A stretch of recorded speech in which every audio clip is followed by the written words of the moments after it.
vamos começar a estudar a Bíblia e hoje nós vamos começar estudando a Bíblia por onde? Pela Bíblia, tá?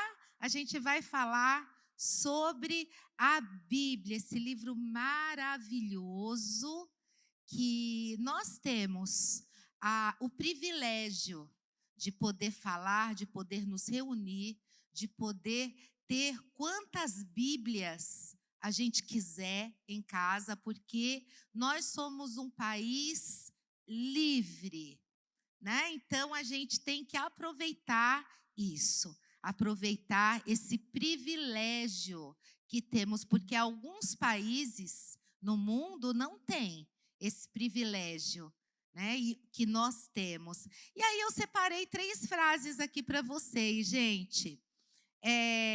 Onde a Bíblia não tem voz, não devemos ter ouvidos. John Trump. A Bíblia parece uma orquestra sinfônica, tendo o Espírito Santo como seu maestro. Cada instrumento foi trazido voluntariamente, espontaneamente e criativamente para tocar suas notas, exatamente como o grande maestro queria, embora nenhum dos seus músicos pudesse ouvir a música como um todo. J.I. Packer. Mas o que eu gosto mesmo é do que o Rui Barbosa escreveu. Ele disse assim, que um dia alguém entra na biblioteca do Rui Barbosa e ao ver esse livro, né, ao ver um livro de capa preta, grosso ali em cima da mesa, a pessoa pergunta: "Ei, Rui, que conteúdo é esse livro?" Aí ele responde: "Gente, depende. Se você tiver fome, este livro é pão. Se tiver com sede, é água. Se tiver doente, é cura. Se tiver triste, é alegria. Se estiver em perigo, é socorro." É isso que é a Bíblia, né? O que é a Bíblia? Os evangélicos, os cristãos, nós somos o povo da Bíblia. O cristão, ele é aquele que mantém a convicção da autoridade da Bíblia como palavra de Deus. Afinal de contas, a Bíblia, ele é um livro que contém histórias, ele contém todo o tipo de informação, mas a Bíblia não é um livro de história, tá? A Bíblia não é um livro de geografia. A Bíblia, ela é essencialmente um livro teológico, né? Ou seja, voltado para o conhecimento das coisas relacionadas a Deus. Então, todos os dados que são registrados, todos os dados que são narrados na Escritura, eles são narrados e registrados em função do quê? Em função da teologia, tá? Não porque um dia alguém, né, levantou e resolveu escrever uma história e ao longo da história ele foi colocando lá elementos teológicos. Não foi assim. Alguém, um dia, resolveu escrever uma história, né? E uma história que nós chamamos de história da redenção. E esse alguém que resolveu fazer isso foi Deus mesmo, o autor divino. Ele é o autor divino da Bíblia. E esse autor divino, o que ele faz? Ele chamou outros seres humanos, os escritores da Bíblia, para quê? Para contar essa história de redenção. Então, tudo que eu acho na Bíblia, de alguma forma, precisa estar correlacionado, conectado com o quê? Com essa história maior, que é a história de como Deus salva o seu povo, de como Deus redime o seu povo, o povo eleito. Gente, isso é um projeto magistral, isso é perfeito. É maravilhoso. Mas aí a grande pergunta para nós que vamos estudar o Antigo Testamento, né?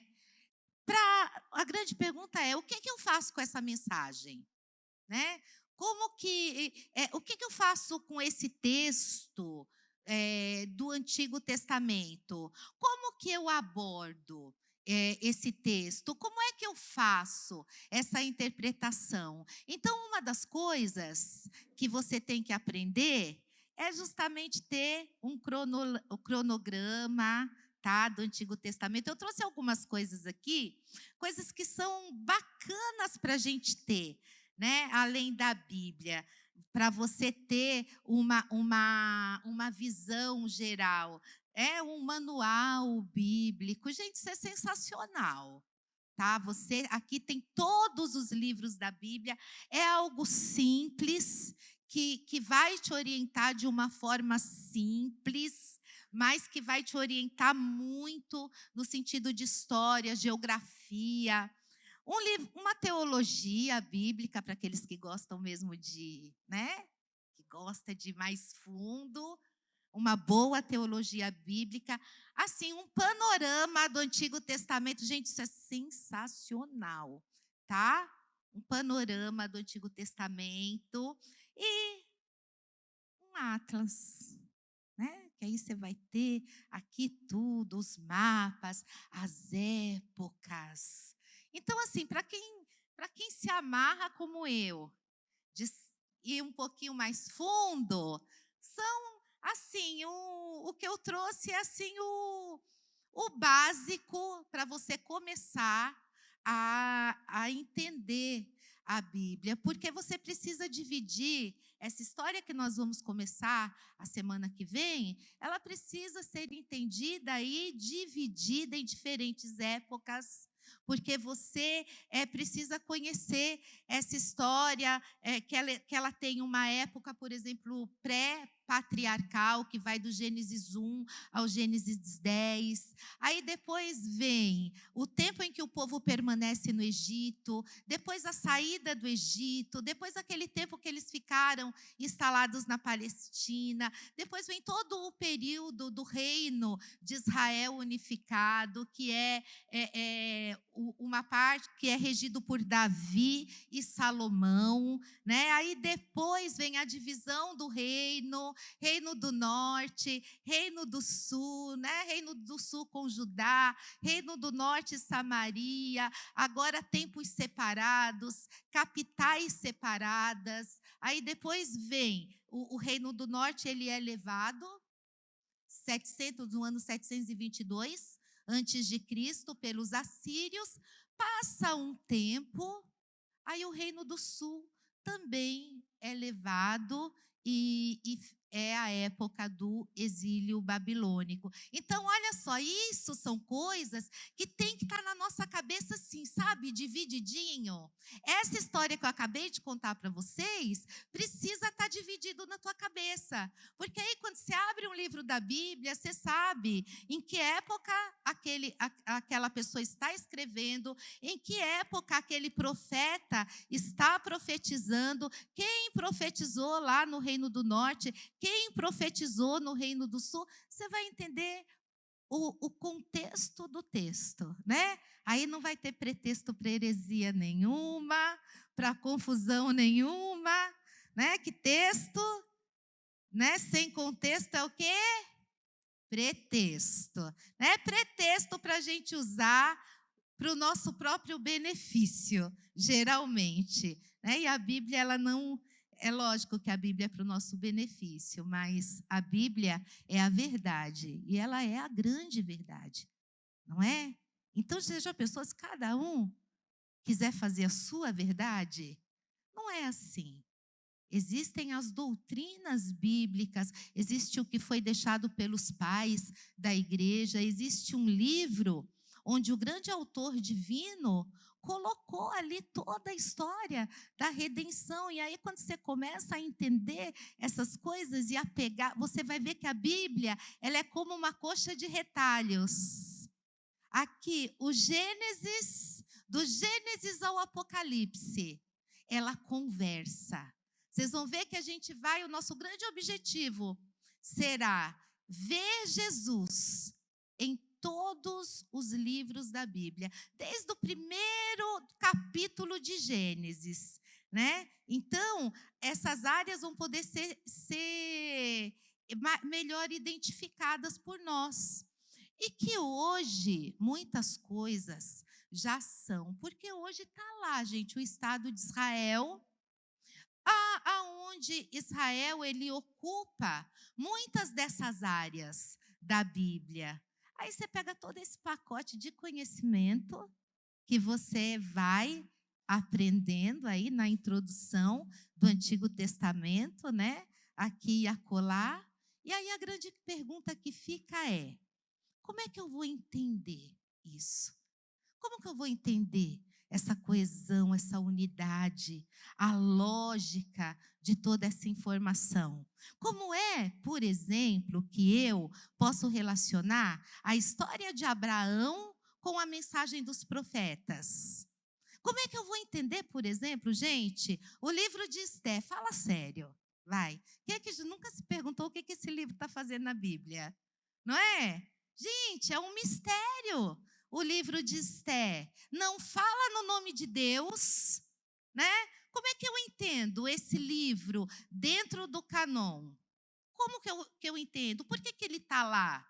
Né? O que é que ele está fazendo lá? No que é que ele contribui? Como é que eu trago essas informações de maneira que elas me entregarão uma mensagem coerente? E a resposta que eu tenho para vocês, e que vai nos ajudar a compreender a unidade de toda essa informação, é justamente isso: é o estudo teológico, geográfico, histórico desses livros que nós vamos ter durante todo esse período que nós estaremos juntos, nessa fase da Lion Academy. Eu quero falar francês, gente. Eu estou muito chique, né? É. Mas para que a gente compreenda o Antigo Testamento, é necessário também que a gente estude ele como um todo. O que significa isso? Significa entender que a mensagem, ela começa em Cristo e ela termina em Cristo. É necessário entender Jesus, ver Jesus no Antigo Testamento. Eu gosto muito da Bíblia Shed. Quem tem uma Bíblia Shed? Você tem? Você vê a Bíblia Shed, ela é maravilhosa nisso, porque no rodapé dela, em todos os capítulos, ela tem uma tipificação de Cristo. Então, ela te mostra Cristo em todos os capítulos da Bíblia, e isso é sensacional. Algo muito importante. Gente, eu estou muito rápido, porque a gente só tem 40 minutos, eu quero falar tanta coisa. Mas hoje é só a introdução. Nas aulas vocês vão poder perguntar, tá bom? E hoje, se tiver alguma pergunta também, só levantar a mão que eu paro. É que eu quero falar tudo isso em 40 minutos, tá bom? Alguém tira uma foto de lá para cá no final para a gente registrar esse momento, tá bom? Algo muito importante é que nós cremos, nós, como cristãos, nós da Lion Woman, nós cristãos evangélicos de todo o país, do mundo, nós cremos na inerrância da Bíblia. Nós, como povo de Deus, cremos na inerrância da Bíblia. E para uma igreja ser saudável, para uma igreja ser fiel à palavra, para uma igreja cristã estar firmada, ter raízes fortes, ela precisa ser dessa maneira. Nós não podemos falar de Deus, nós só podemos falar de Deus através da Bíblia Sagrada.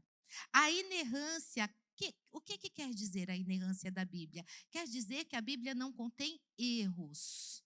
A Bíblia não contém erros de natureza nenhuma, nem geográficos, nem históricos e muito menos erros teológicos. Ela não tem erros. Vamos abrir lá em 2 Timóteo 3:16.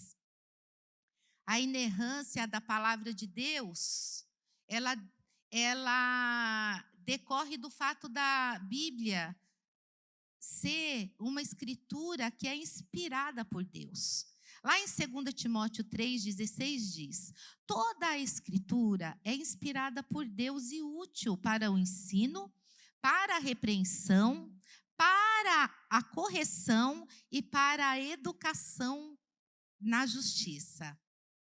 Então, gente, a supervisão do Espírito Santo que garantiu esse resultado final. Tudo que a Bíblia afirma, tudo que a Bíblia descreve, relata, é verdadeiro. Agora, é fácil entender? Não, na verdade não é fácil entender muitas coisas que estão contidas na Bíblia.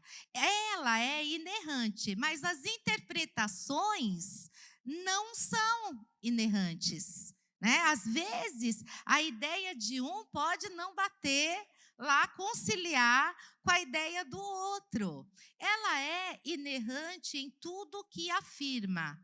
Mas tem coisas que nós não entendemos bem. O próprio Pedro disse isso. Vai lá em 2 Pedro 3, 15 e 16. 2 Pedro está antes do Apocalipse, lá no finzinho da Bíblia. 15 e 16. Diz assim: e tende por salvação a longanimidade de nosso Senhor, como igualmente o nosso amado irmão Paulo vos escreveu, segundo a sabedoria que lhe foi dada, ao falar acerca desses assuntos, como de fato costuma fazer em todas as suas epístolas, nas quais há certas coisas difíceis de entender, que os ignorantes e estáveis deturpam, como também deturpam as demais escrituras, para a própria destruição deles. Olha o que Pedro diz. Então, gente, tem coisas difíceis de entender.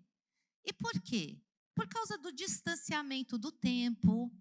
Há passagens obscuras, né, difíceis de entender, porque elas foram escritas há muito tempo. Um livro, gente, tem livro que tem 400 anos de diferença um do outro, 500 anos, 2.000 anos. Gente, do Gênesis ao Apocalipse, são séculos. Então, há um distanciamento cultural, né? Eles foram escritos numa outra cultura, num outro contexto. Há um distanciamento linguístico.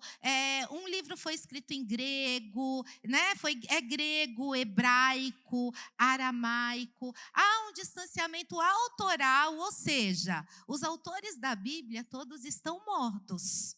Então, eu não posso perguntar para Pedro quais as passagens de Paulo que ele achava difíceis. Não dá. Então, quando nós dissemos que ela é inerrante, nós não estamos dizendo que nela não há aparentes contradições. Há aparentes contradições, sim, na Bíblia. Nós chamamos de aparentes, por quê? Porque nós acreditamos que elas são contradições até o momento que se chega, né, à última consequência. Elas parecem contradições, porque nós não encontramos uma resposta, né? Por exemplo, quando está lá no texto de Mateus, gente, duvido que alguém já nos perguntou quanto a isso. Está lá no texto de Mateus sobre o cego de Jericó. Mateus, ele diz que eram 2 cegos na saída de Jericó. Marcos vai dizer que era um cego na entrada. Lucas vai dizer que eram 2 cegos na entrada. E aí? Como é que a gente resolve essa aparente contradição? Porque o relato, ele parece mesmo que você tem ali, sim, 3 relatos diferentes. Eram 2 cegos, era um cego, eles estavam na entrada ou na saída? Como que a gente resolve isso? É? Nós que cremos na inerrância da Bíblia. Então, se nós cremos na inerrância da Bíblia, nós temos um problema para resolver. E aí, como é que a gente vai tentar resolver isso, gente? Da melhor maneira possível, em harmonia. Eu tinha um professor de Antigo Testamento que ele resolvia esse problema bem do jeitão dele, bem fácil. Ele dizia assim, ó, Jesus entrou na cidade e tinha 2 cegos, um falava mais alto do que o outro estava quietinho e um é que falava. E aí eles foram acompanhar Jesus e foram pedir para Jesus curar, e Jesus curou, e aí ele atendeu na saída de Jericó. Pronto, resolveu. Mas a arqueologia, também, a arqueologia, ela descobriu que haviam 2 Jericós ligadas a um caminho. Então, a entrada de uma era a saída da outra. Então, dependendo do ponto de vista, Jesus curou na entrada ou na saída, não é? Então, quer dizer, nós não estamos dizendo que a Bíblia não tem passagens difíceis. Há contradições, mas nós dizemos que elas são aparentes. Por quê? Porque ainda não tem informação. Quando aparecer alguma novidade, e a arqueologia ajuda a gente a descobrir e né, a dissolver algumas dessas contradições. Gente, durante muito tempo, ninguém acreditava que Jericó existisse. Os liberais, eles diziam que tudo aquilo era uma invenção, até que a arqueologia desenterrou a cidade de Jericó. Então, o que aconteceu? Resolveu um problema. E é assim que os problemas são resolvidos, né? Então, o que a gente pode dizer, gente?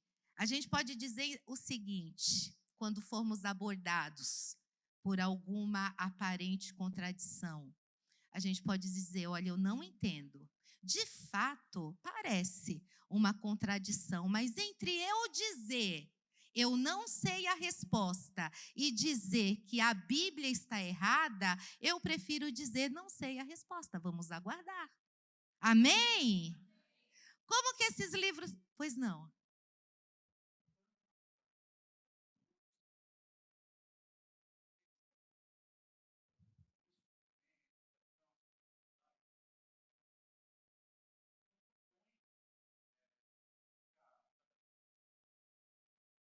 Sim.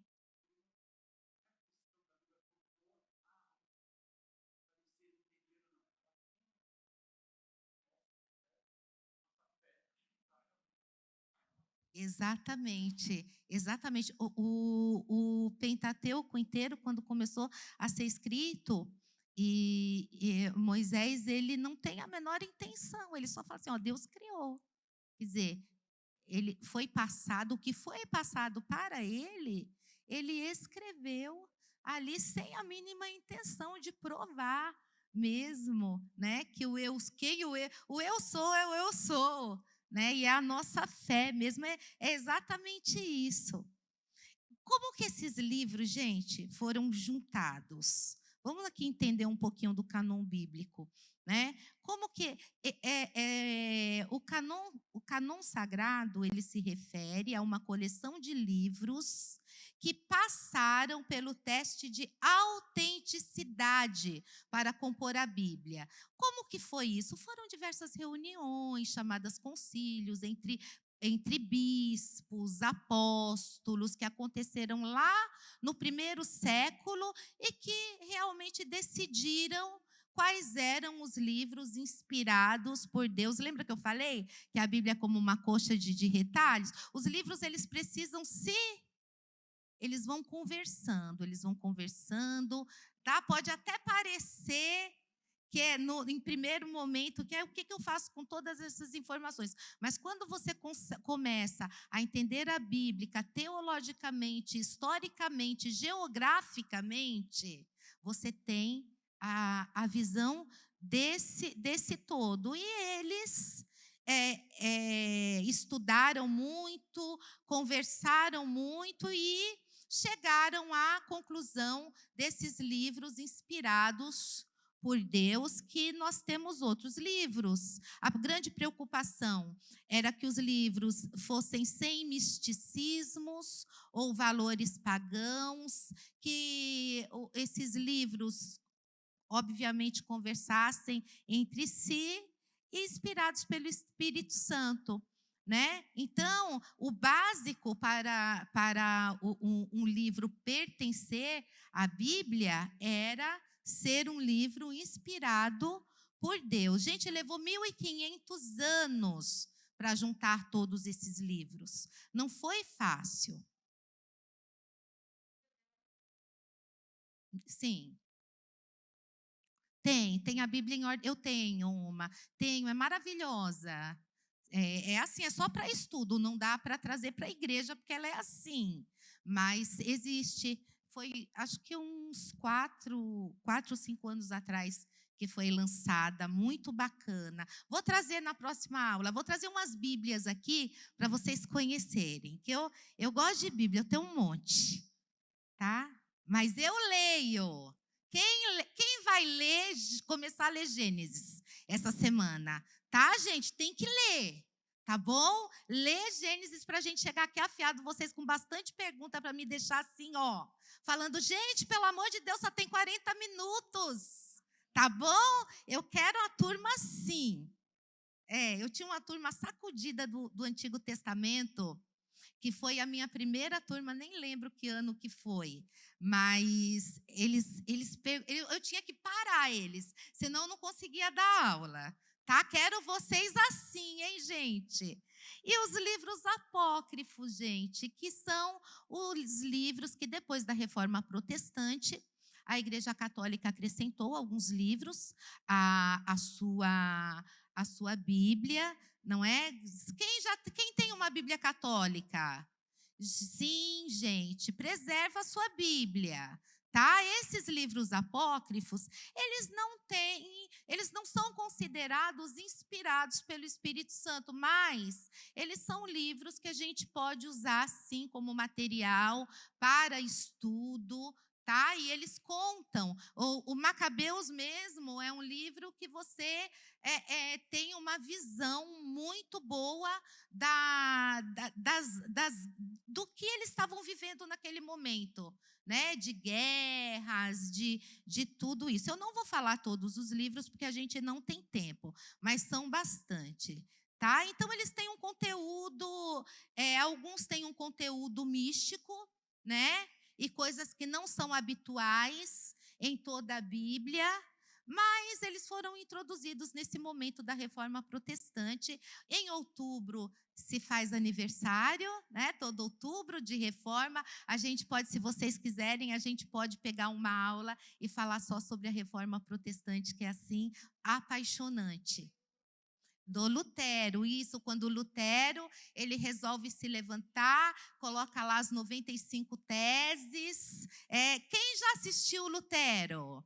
Outubro, mês de Reforma Protestante, vai no YouTube, pega Lutero. Lutero é um pai da igreja, tá? E assiste, que vale muito a pena. Lutero era um padre que se converteu, assim, lendo Romanos.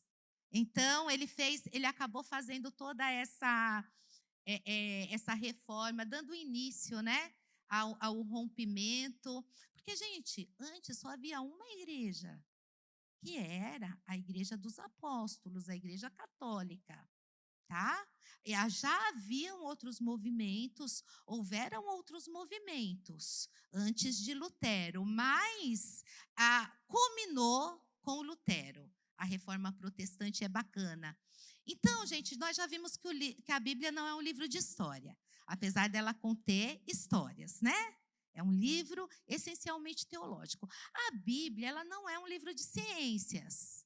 Por quê? Porque ela escreve do ponto de vista do observador, de quem está escrevendo. É um grande erro a gente querer provar ciência usando a linguagem bíblica. Porque ela não é um livro de ciências. Quando ela se refere à natureza, por exemplo, gente, aos fenômenos naturais, ela, via de regra, se refere na linguagem do observador, né? Por exemplo, a Bíblia, ela está cheia de referências dizendo assim, que o sol, ele nasce numa extremidade do céu, percorre todo o caminho e se põe na outra extremidade, né? Isso é linguagem científica? Não. Por quê? Porque se for linguagem científica, está errado. Porque a gente sabe que não é o sol que se move, né? É a Terra que gira em torno do sol. Só que a Bíblia, ela não está descrevendo esse fenômeno, né, em linguagem científica. Ela está descrevendo na linguagem do observador. Quem está aqui na Terra é o sol que se move. Então, para quem está aqui, a gente vê assim. Então, não dá para provar ciência usando a linguagem bíblica. Por exemplo, lá em Levíticos. Lá em Levíticos está dizendo lá, naquelas leis dos animais, vocês vão amar Levíticos, gente. As pessoas não lêem Levíticos porque acham que Levíticos é chato. Levíticos, eu não entendo nada desse negócio aqui. Quando a gente estiver estudando Levíticos, vocês vão falar assim, Levíticos é um dos meus livros preferidos na Bíblia. Quando a gente entender tudo que aquelas leis significam, vocês vão gostar muito, né? Mas aí, o que acontece? Em Levíticos, nessas leis dos animais, está dizendo, vocês não podem comer as seguintes aves. Aí, não coma dessa ave tal, tal, tal e tal, e não coma morcego. Bom, a gente sabe que morcego não é uma ave, não é?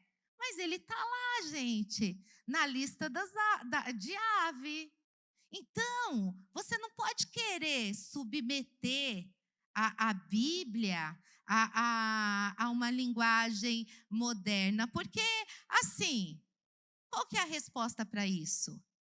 É que, para a perspectiva do hebreu, tudo que tivesse asa e voava era ave. Pronto. Né? Então, o que eu estou querendo dizer com isso, gente? Que quando eu digo que a Bíblia, ela é inerrante, o que isso significa? Que nós podemos confiar plenamente em tudo que a Bíblia diz, pois ela é a palavra de Deus, que nós devemos nossa conduta, nossas decisões, nossas escolhas e toda a nossa vida nos ensinamentos, normas, promessas e encorajamentos deste livro. Nós podemos anunciar o evangelho com convicção, sabendo que Deus honra a sua palavra, Ele honra a palavra que está registrada nesse livro. Então, portanto, a Bíblia, ela é a base teológica saudável para igrejas saudáveis. Amém? Glória a Deus. Todo mundo concorda com isso? Então, a Bíblia, ela foi escrita em diferentes tempos, Deus se revelou na história, né? E eu estou vendo, eu me perdi que eu estou vendo a hora aqui, gente, só falta 2 minutos. Já, gente. Vamos ter que começar 8h30, hein? Por que eu estou falando isso, gente? Porque a gente precisa, a Bíblia, isso é muito importante, eu vou ter que falar isso, tá? A Bíblia foi escrita em tempos diferentes. E aí eu posso perguntar, esse livro que a gente chama de Bíblia, que a gente chama de Palavra de Deus, ele é um livro divino ou humano? A Bíblia, ela é um livro divino e, portanto, ela deve ser lida como nenhum outro, porque ela é o único livro nessa categoria. Não existe nenhum outro livro divino. Qualquer autor aí que escrever tem livros bons que nos edificam, mas o único livro que está na categoria de divino é este. Amém? Mas a gente também tem que admitir que é um livro humano. Por quê? Porque Deus usou pessoas, não é? Para escrever. Então, nesse sentido, ela deve também ser lida como um livro, né? Pega a Bíblia e fala assim, ó, vou ler um capítulo inteiro. Eu vou ler o Gênesis, tá? Vamos parar com essa história de vou abrir a Bíblia para pegar uma palavra. Ai, ai, ai, ai, ai. Você cai numa guerra daquelas, pensa que Deus vai te matar toda a tua família. Gente, vamos parar com isso hoje, hein? Pelo amor de Deus, né? Então, se eu enfatizar que ela é somente um livro divino, eu vou ter dificuldades para explicar muita coisa no texto, não vou? Porque o único herói, vamos combinar, o único herói da Bíblia é Jesus Cristo. Todos os homens da Bíblia que escreveram, inspirados por Deus, eram homens comuns e homens que tinham as suas dificuldades, né? Davi, apesar de ser um homem segundo o coração de Deus, tinha muitas dificuldades. Caiu em pecado, não é? Assim, Abraão, o pai da fé, gente, né? Caiu na roubada lá de não esperar Isaac, ó lá o Ismael. Ele não podia ter dito não para Sara? Falei, Sara, você está louca? Para com isso. Vamos esperar mais um pouco. Foi Deus que disse. Ele vai cumprir. Então, a gente vê que esses homens, eles escreveram inspirados por Deus, eles andavam com Deus, eles tinham comunhão com Deus, com o Espírito de Deus, mas eram homens comuns, né? Homens comuns que tinham vida com Deus. Então, nesse sentido, ela é um livro humano. A proposta que a igreja cristã ela tem feito e tem desenvolvido essa, que a Bíblia não é um livro meramente humano, não é um livro meramente divino. Ela está na categoria ali de uma revelação de Deus. E por que, gente, que nós temos que acreditar nisso? Porque senão a gente vai acreditar que a Bíblia foi um livro psicografado. Não é? Não, fala sério. Se você não pode ser, ela é divino ou humano. Por quê? Foram homens que escreveram inspirados por Deus. Se não for assim, foi psicografado, né? Já pensou? O Moisés parava lá, fechava o olho.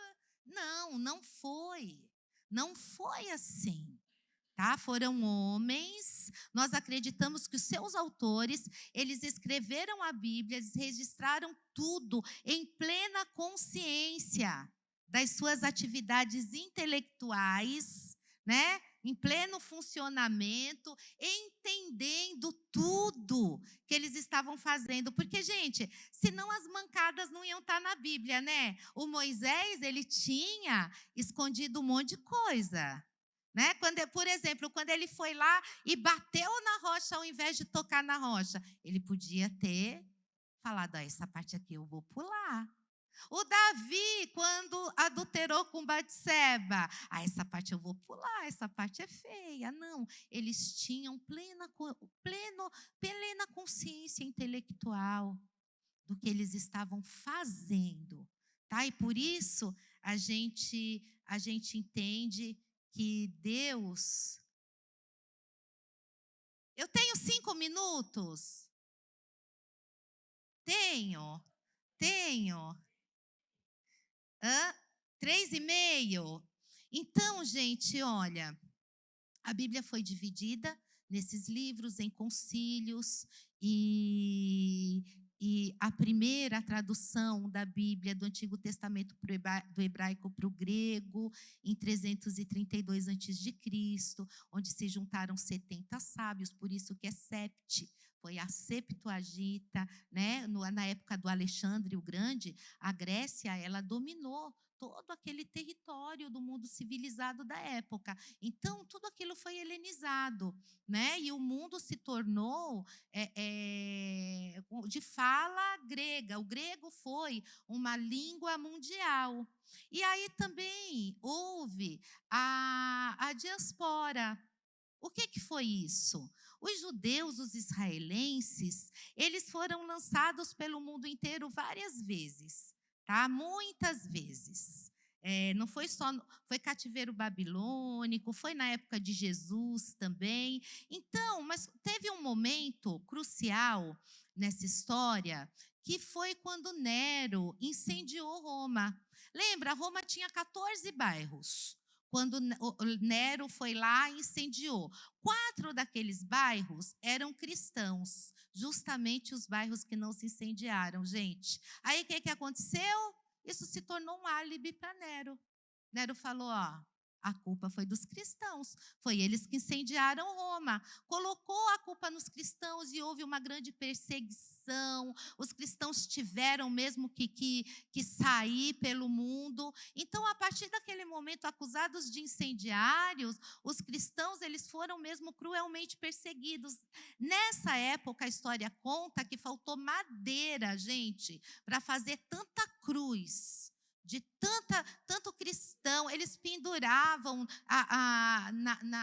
no poste para queimar, para iluminar a cidade, para vocês terem uma ideia. Esse foi o cenário que nasceu a igreja. A igreja nasceu de perseguição. Então, gente, é importante que esse pessoal que estava agora longe tivesse acesso à Bíblia, né? Havia necessidade. Tanto que aí depois veio a Vulgata, que foi a tradução do grego para o latim, né? E as traduções posteriores à Bíblia, William Tyndale para o inglês, e Lutero no alemão, e depois vem as nossas traduções em português, que são mais à frente. 1681 foi nossa primeira tradução, que foi João Ferreira, que é a mais antiga. Ele não terminou a sua tradução, ele morreu antes, mas as pessoas que trabalhavam com ele terminaram a tradução, e nós temos a nossa Bíblia hoje. E tinha um pouquinho mais de coisa para falar, mas eu acho que a gente conseguiu falar bastante sobre esse livro maravilhoso, né? Que é a Bíblia cristã, e acho que nós já estamos prontos para pegar nossa Bíblia em casa, amá-la mais, respeitá-la mais. Muitos morreram para que hoje nós tivéssemos esse livro, tá? Não foi fácil, muita coisa aconteceu no mundo,